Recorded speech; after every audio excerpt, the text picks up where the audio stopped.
Okay, welcome everybody. We're going to learn Tractate Shabbos, Tractate Shabbos, and we're holding page 60, the 6th chapter. The name of the chapter is Bameh Behema. So we ended off yesterday. We spoke about the signet ring, almog ring,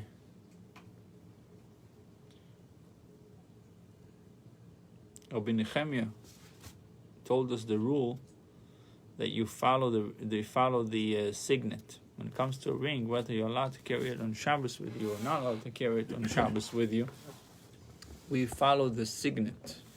So the tabas and a ring follow after the composition of a signet.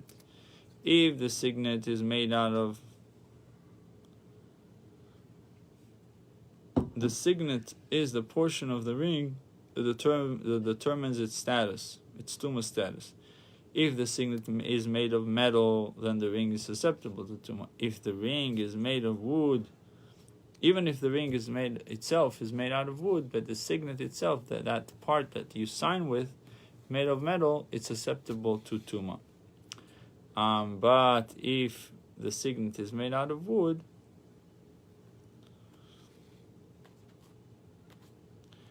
so Rabbi Menashe also disputes the first ruling of the rabbis and holds that a metal ring with a wooden signet is not susceptible to tumah.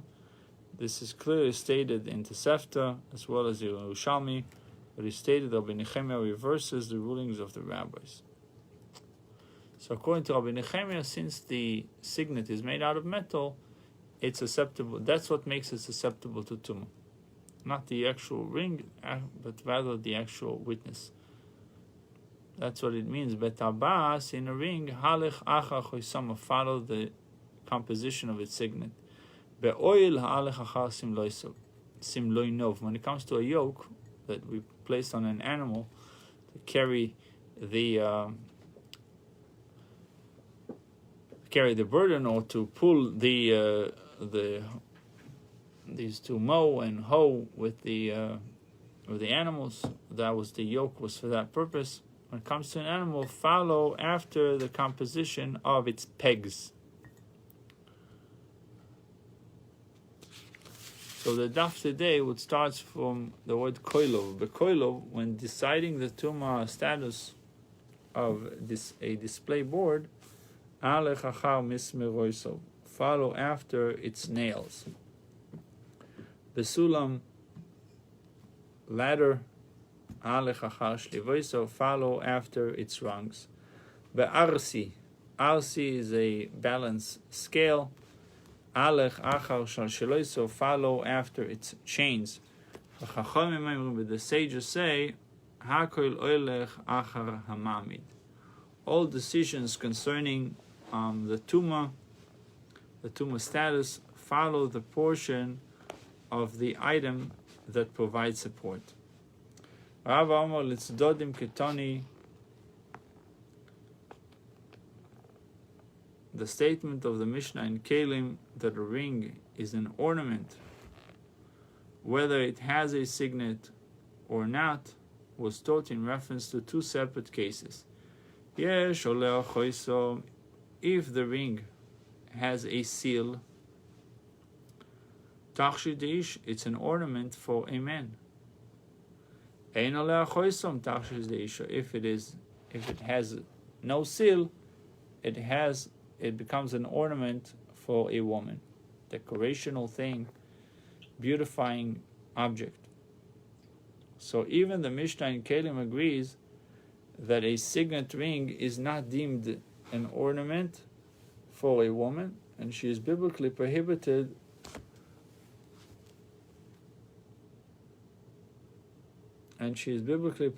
from wearing it on the Shabbos. Because it is not an ornament for her, then she cannot wear it on Shabbos. Rav Nachum bar Yitzchak Omar, Tumah Shabbos Karomis. Do you attempt to contrast the laws of Tumah with the laws of Shabbos? Tumah Klei Maisa Marachman. With respect to Tumah, the Merciful One states, it's written in the Torah, that an item is susceptible to Tumah if it falls into the category of a fashioned vessel, uchliu, and a ring with a signet is a kli, therefore susceptible to Tumah. It is a fashioned vessel. Shabbos, mishum maseh marachman. When it comes to Shabbos, that was regarded to Tumah. When it comes to Shabbos, masoya marachman, if it is a burden. Thus, there is a distinction depending upon the type of ring that the woman is wearing. En aleh choiso tachshit. If it has no seal, it is an ornament, and it is rabbinically prohibited. If it does not have a seal, it is a burden, and it is biblically prohibited.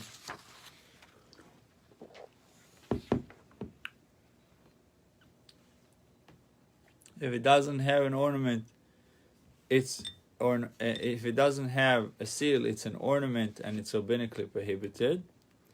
Maybe she'll take it off, show it to her friends. If it has a seal, it becomes a burden. Said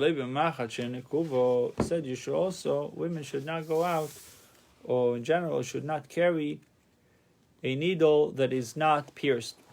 For what is such needle used? Such a needle is useful because a woman collects her stray hairs with it. But if this is the function of the needle, let it be viewed as similar to a grater that is toher. Garter. Let it be viewed as similar to a garter or garter that is toher. Garter is a band that encircles the top of a woman's stocking and prevents the stocking from falling down. What's stocking? Stocking. They wear stocking. The socks. Yeah, they wear the long. Yeah. So vesish terei, and let wearing it outside on the Shabbos be permitted. The needle is useful because the woman parts her hair with it. What use does it have on Shabbos, this needle, without a hole? This needle has a bar of gold on one of its ends, on its tips. It is useful. It is a useful accessory at all times. During the weekday, a woman will part her hair with this needle, using the sharp end. But on Shabbos, she sticks the sharp end into her hat and places the gold bar upon her forehead as an ornament.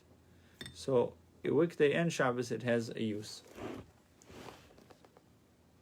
The Mishnah lists those items which a man may not wear outside on the Shabbos. Lo yetzer ish besandal hamesumo. A man may not go out on the Shabbos with a hobnails. A man should not go outside on the Shabbos with hobnailed sandal. Yeah. Veloi veyochid, may not go out with a single sandal. Bizman she'ein beraglei mako, when there is no wound on his foot. Veloi betfilin, not without, and should not go out with tefillin. Veloi vekomiya bizman she'ein min mumche, should not go out with amulet when it is not from an expert amulet writer.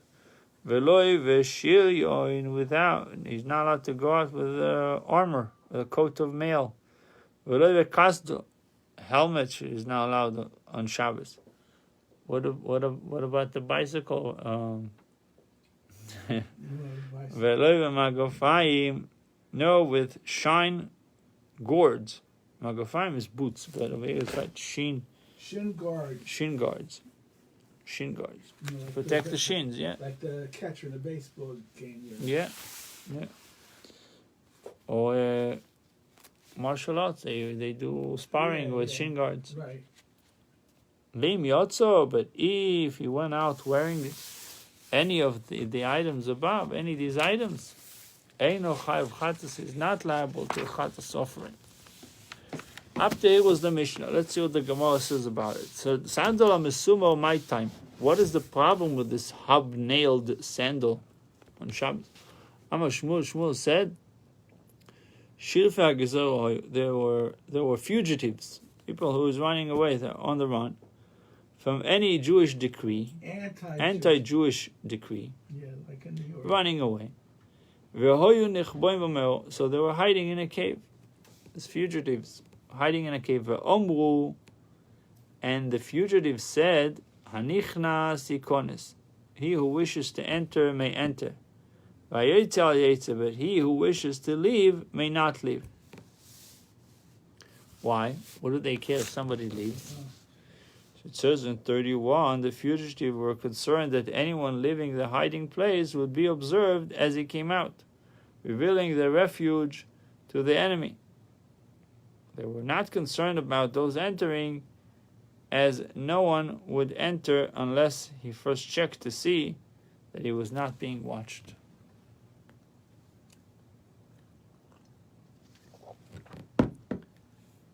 Nepach sandalu shelechot men. The sandal of one of them became reversed,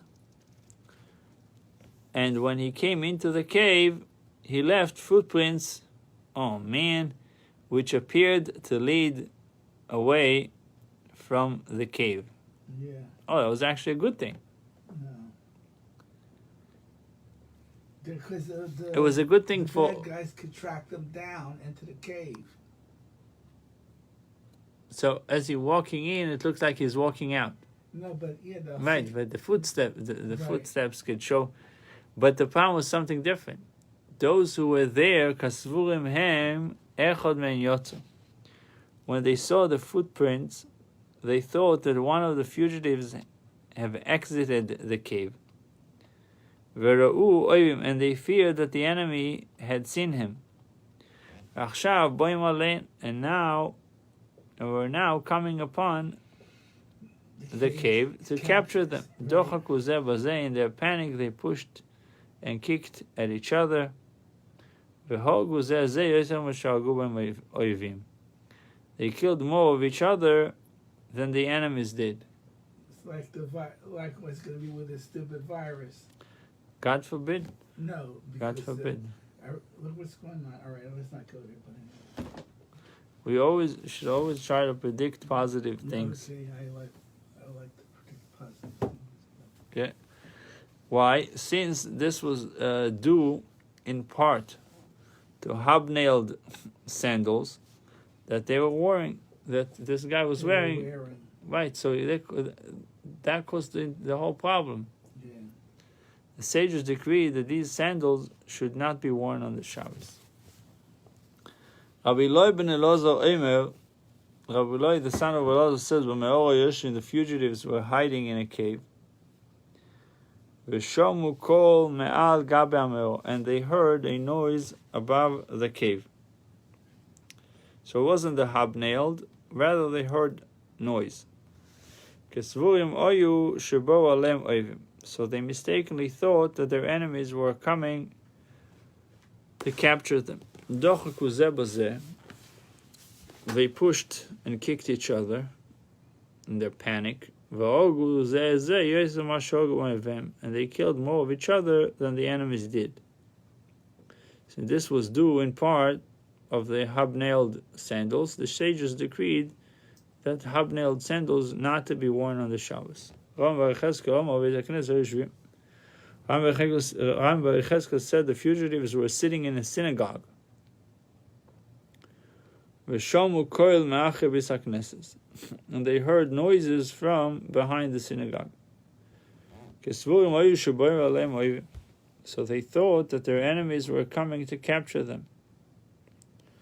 Dochaku ze boze. In their panic, they pushed at each other. Vehogu ze yos mashugum avem. And they killed more of each other than the enemies did. At that time, the sages stated, a man may not go out with a hobnailed sandal on the Shabbos. I guess maybe it makes noise also. Yeah. And that's why they thought that they're coming after Like them. the wooden sandals from Holland. So the Gemara answers, Ma'aseh Ki'ava b'Shabbos Avo. When this incident occurred, it occurred on Shabbos. B'Yom Tov Lishterei, but let it be permitted to wear such sandals, hobnailed sandals on Yom Tov. Amatanan, why then we have learned in the Mishnah,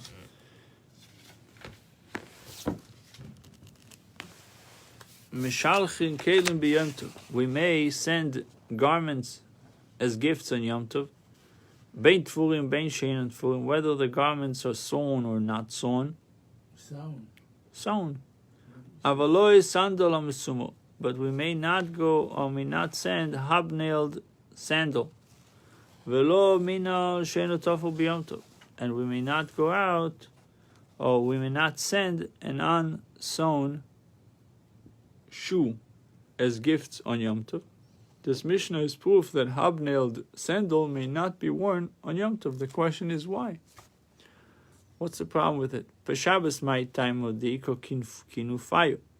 What's the reasoning of Shabbos? Because there is a gathering of people at that time, and it makes noise, and maybe people will be in panic again.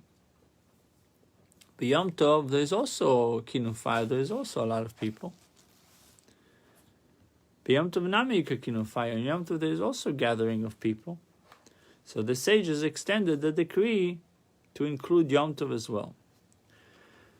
What about Tainis Tzibu, time of public fasting, public fast?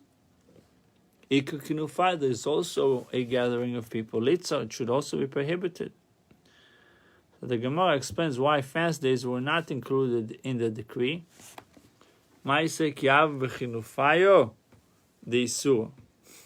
The incident occurred on the Shabbos, a day where there is a gathering due to a prohibition against performing labor. Couldn't do work, so people are coming together. In the case of the fast day, the gathering is one of people that are permitted to do work. Since the gathering on fast days is not similar to the gathering of Shabbos and Yom Tov, the decree was not extended to include fast days. Ben Akiva. The Omar Rabbi Akiva said, the sages did not prohibit the transporting of mei chatos over water except for crossing over the Yarden, and only when traveling in a boat.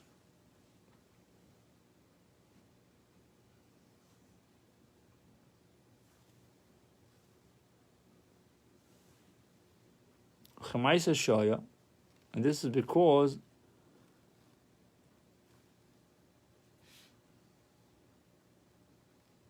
in his opinion, the sages only issued their decree to prohibit transport similar to the transport that was used in the unfortunate incident that inspired.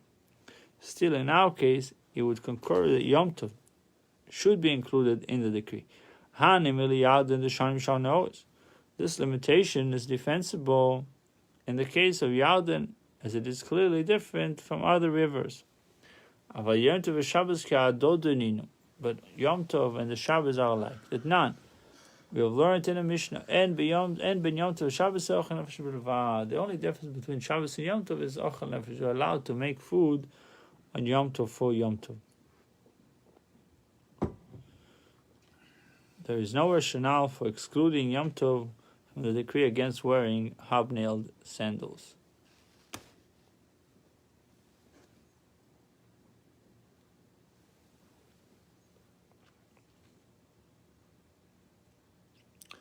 In note 9, it says the Gemara in Chagiga 23a relates that the sages prohibited the transport of mechatos. It says, see glossary. Where's the glossary? In the back.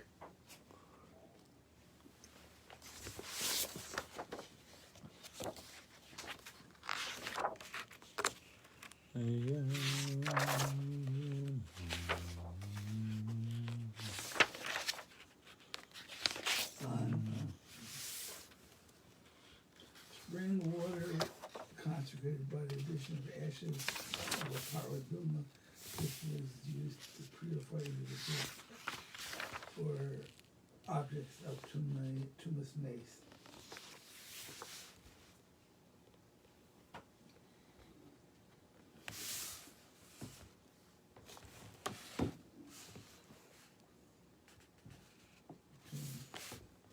Let's see.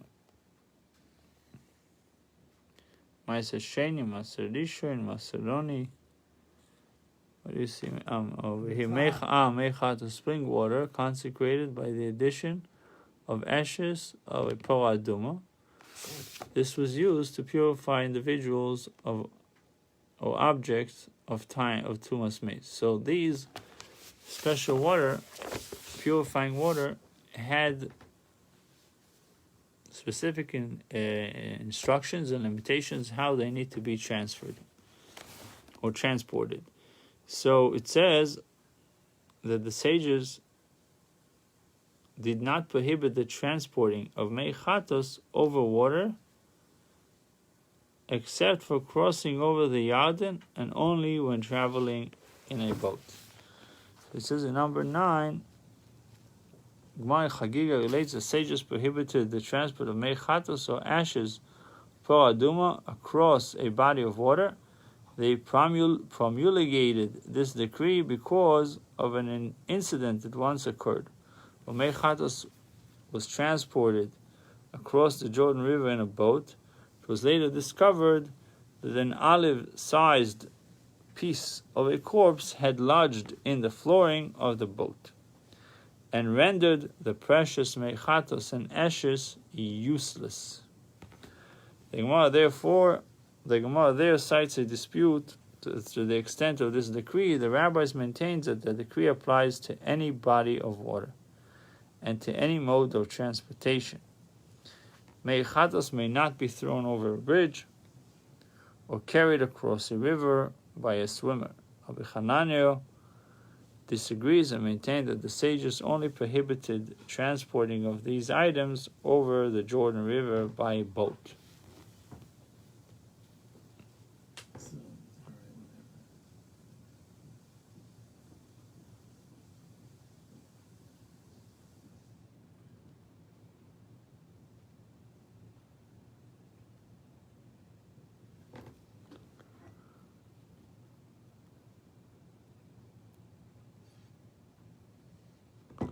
So the Gemara says, "On the Yarden and the Shani Mishanos, the Yarden is different, clearly different from other rivers." It says one can clearly differentiate between the Jordan River and other rivers, as it is unique in its width or in its depth. That's what Rashi says. But Yom Tov and Shabbos Kadadininu says Yom Tov and Shabbos are similar to each other because the only difference between Shabbos and Yom Tov is in regards to the preparation of food. Amar Rav Yehuda Amar Shmuel Lishon Lechazek. We did not learn that such sandals are prohibited except where the nails are there to strengthen the sandal. Aval noimuto, but if the nails are there for decoration, for beauty, it's permitted. Chamalinoy, and how many nails are put into a sandal only to beautify it? Omar chomish bezeh v'chomish bezeh. 5 nails in this sandal and 5 more in this second sandal. Rabbi Chanina Omar sheva bezeh v'sheva bezeh. 7 on both sides according to Rabbi Chanina. Rabbi Yochanan said 5 and 5. Rabbi Chanina said 7 and 7. Amar Rabbi Yochanan Rabbi Shem Barab Asber Aloch. I will explain to you where the nails are placed according to each view. Ledidi, according to me, to my view. Shtayim mikan v'shtayim mikan. Two are placed on the other side of the sandal. Ve'achad v'salsieso, and more, and one is used to fasten the straps. Rabbi Chanina, according to Rabbi Chanina, who holds that 7 nails are permitted. Sholosh mikon. Sholosh mikon is 3 are placed on this side of the sandal, and 3 are placed on the other, and 1 is used to fasten the straps. They challenge Rabbi Yochanan's view from the following by sandal hanoite. If one has a sandal with an uneven sole that leans to one side, Oisel Sheva, he may make 7 nails for it. Divrei Rabbi Nosson. These are the words of Rabbi Nosson. And Rabbi permits even a sandal with up to 13 nails. This Baisa's ruling is understandable according to Rabbi Chanina, for he stated his ruling in accord with that of Rabbi Nosson. But according to whom Rabbi Yochanan states his ruling, both Tanoim, both sages in the Baita agree that more than 5 nails may be used in each sandal. The Gemara answers that Rabbi Yochanan too states his ruling in accord with a Tanaik view. Rabbi Yochanan stated his ruling in accord with the view of Rabbi Neirai, the Tanya. Rabbi Neirai says, Chomish mutar, a sandal has 5 nails, is permitted, v'sheva also, but if it has 7, is prohibited. Amar le'efa l'Rav Chana. Efa said to Rav Chana, Efa is the name of a person, Otun talmidei Rabbi Yochanan, you, the colleagues or the disciples of Rabbi Yochanan, Avidu Rabbi Yochanan, you follow Rabbi Yochanan. Anon, and Efa says about his group, disciples of Rabbi Chanina will follow Rabbi Chanina. Ana navid ke Rabbi Chanina, and allow 7 nails in each sandal to be considered as a decoration, and therefore you'll be able to walk with them on Shabbos and Yom Tov. Bomini Ravuna Ravashi Chomish Mao. If there are 5 nails in each sandal, what is the law? May it be worn on the Shabbos or not? Omar Lei, is it considered hobnailed sandals or not? Amar le afilu sheva mutar, even 7 you're allowed to wear. Ravuna then asked, Teisha mai, what about if I can do with 7, maybe I can do with 9? Amar le afilu shmeine, also he told him even 8 is prohibited. So 7 is the maximum amount of nails that can still be considered as decoration for the sandal. A certain shoemaker inquired of Rabbi Ami, if he sewed a shoe onto the inside of the sandal, what is the law? May it be worn or not? Maybe it's a type of Crocs. Sewed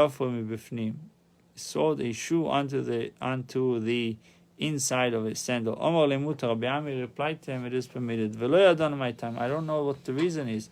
Amar Ravashi v'lo yodano mar my timer, but you really don't know the reason. Once you sewn onto the inside, the footwear, is now deemed a shoe. It's no longer a sandal. Accordingly, wearing it is permitted. Gemara says, "Besandal gozu berabon." The rabbis only decreed that such a sandal should not be worn. Bemina legozu berabon, but they did not decree anything about a shoe. Romini Rabbi Ami b'Ravzada Rabbi Abba b'Ravina. Asoi kemin kalbus mal. If he shaped each nail like tongues, what is the law? May the sandal be worn or not? Amarlei muto. It is permitted. Itmar nami Omar Beisi Rabbi Chanina. It was also stated, Rabbi Beisi, the son of Rabbi Chanina, explicitly said, "Aso kemin kalbus mutar." If he shaped each nails like tongues, it is permitted to wear the sandal on the Shabbos. The Gemara cited another instance where wearing a hobnailed sandal is permitted. Amar Rav Sheshes, Chipo kulo b'masmeros. if he covered the entire sole of sandal with nails, so that the ground not consume the sandal. Muto, wearing it is permitted. Till today, people put something in the shoe, on the bottom of the shoe, to make sure it doesn't get ruined, like Shabbos shoes. You know what I mean? What? I don't know. I just really. You buy Shabbos shoes. If you walk with it a lot, it gets ruined on one side or the other. Oh, So I if you- know. I used to do that. Tips. You put things on it, right? Yeah. I used to do So that. similarly, the Gemara gives us a similar case where someone chipo, he covered the entire sole of a sandal with nails. Why? So it protects it from the ground to consume it. Muto, wearing it is permitted. Tanya Kavosder of Sheshes, and Baisa was taught in accordance with the view of Sheshes. A man may not go out on Shabbos wearing a hobnailed sandal. Again, for making noise, it looks like. Remember, we mentioned two reasons so far: one, that it made noise, and one, that it looks like you came back rather than coming in. You're going out rather than going in. That was about the cave mushroom. Yeah, but either way, if it made noise, then they killed each other because they thought people are coming, and Right. if the footsteps Right. showed like So someone's if you going put- outside, it was also they were fearing that people are coming, and that's why they killed each other. If you put the metal thing on the heel, it still makes noise. If this is on the entire bottom, Yeah, no. the entire sole of the sandal with And also, nails. it'd be slippery. Yeah. No, but back then the dirt road, so I don't know. I wouldn't want don't to know. walk around with metal on the whole bottom of the shoe.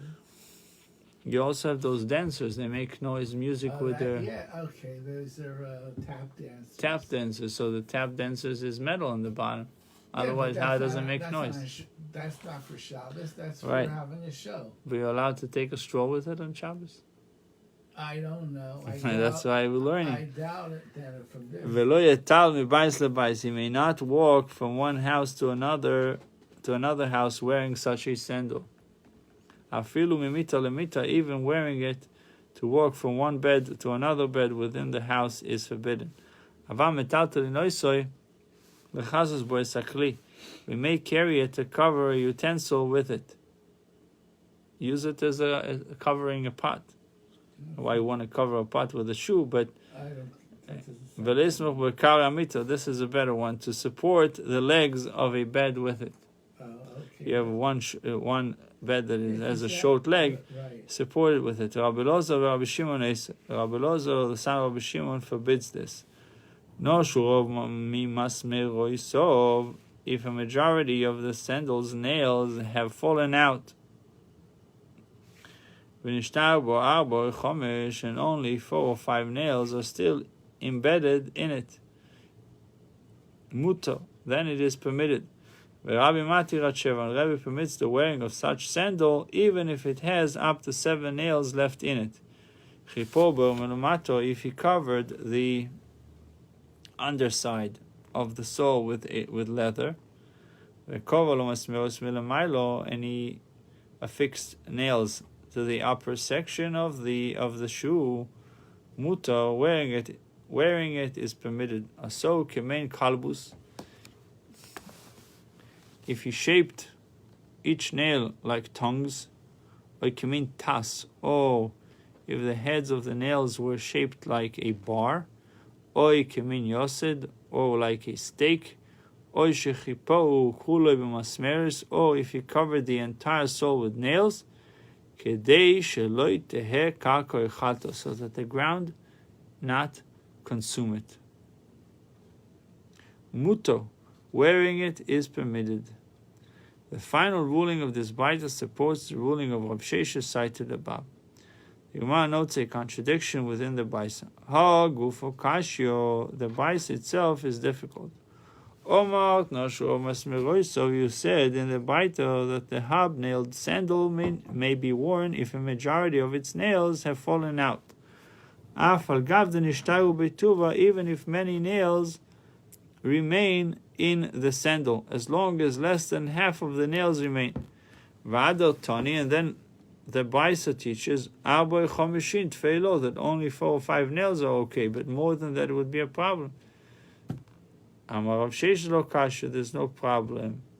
Similarly, the inconsistency of the amount of nails that can stay in the sandal. Kanshu Nigmimu, Kanshu Nekhu. Here, where the nails were down to the point that they are level with the sole. Kanshu Nekhu, while here the Baisa limits the amount of permissible nails to 4 or 5, it refers to where the nails were completely extracted. Aber Chomish Mutar, if most of the nails have fallen out and 4 or 5 remain, wearing the sandal is permitted. Ashta Chomish Shori Abu Mibayo. If 5 is fine, why do you say 4 or 5? 5 is okay, then I know that 4 is okay too. So Amar Chisda Abu Misandal Cotton, the Chomish Misandal Godol. 4 nails may remain from small sandal and 5 from a big one, from a large sandal. Rabbi Mati Rachera. Rabbi permits up to 7. Tanya Rabbi Mati Rachloishes, but we saw another Baita that Rabbi permits up to 13. The Gemara says, Noite Shani, sandal that is uneven and leans to one side is different, for the extra nails are needed to even out the sole. It says in 50, these nails are clearly not intended to strengthen the sandal, and therefore the sandal is not similar to the sandal that the sages prohibited.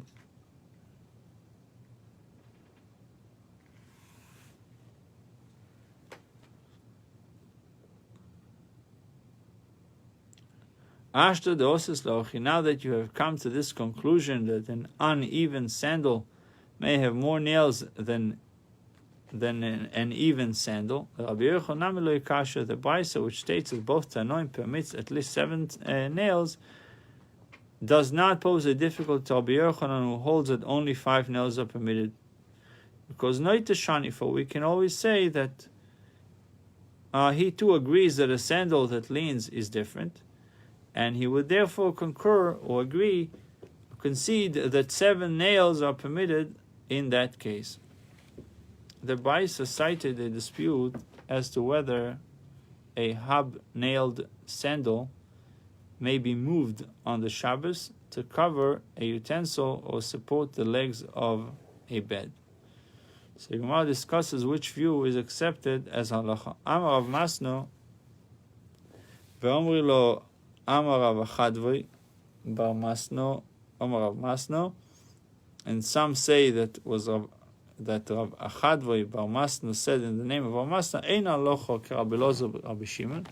Halacha does not follow the view of Rabbi Elazar, the son of Rabbi Shimon. Rather, it follows the opinion of the Tanakama, who allows the sandal to be moved for these purposes, to cover a pot or to support the leg of a bed.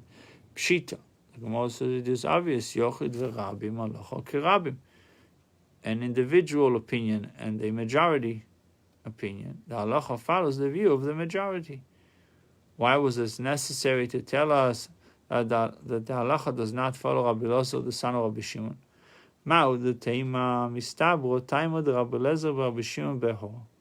In this case, the reasoning of Rabbi Elazar, the son of Rabbi Shimon, is sound, and therefore this law might be an exception to the general rule. Kamash Mulan, the Mishnah therefore informs us that this is not the case.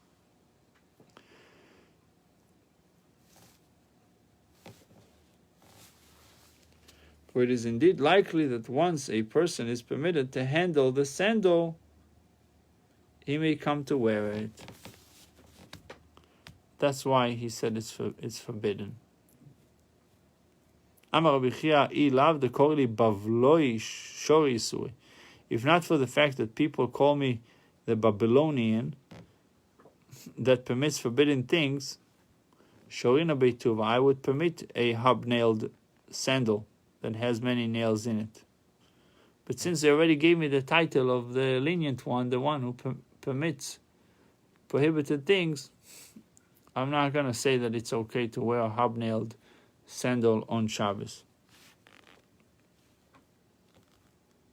Rabbi Chia was born in Babylonia and ascended to Eretz Yisrael.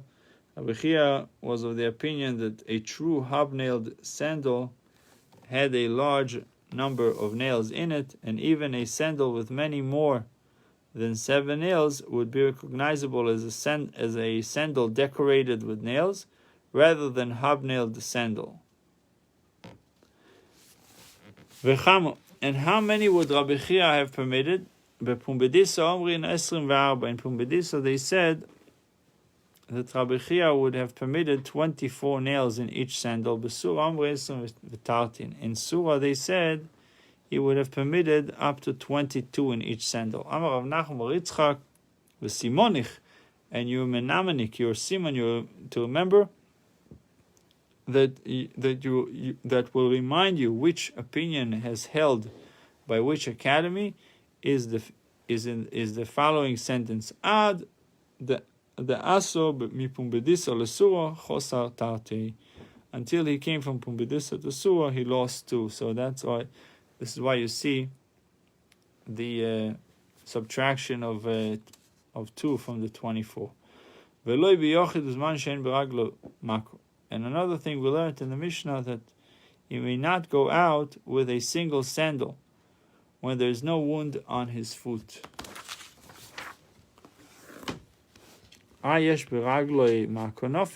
This ruling implies that if there was a wound in his foot, he may go out wearing a single sandal. The Mishnah is ruling that one may not go out on the Shabbos wearing just one sandal where there is no wound on his foot. So we'll continue, God willing, tomorrow, and we'll have another class on Saita shortly.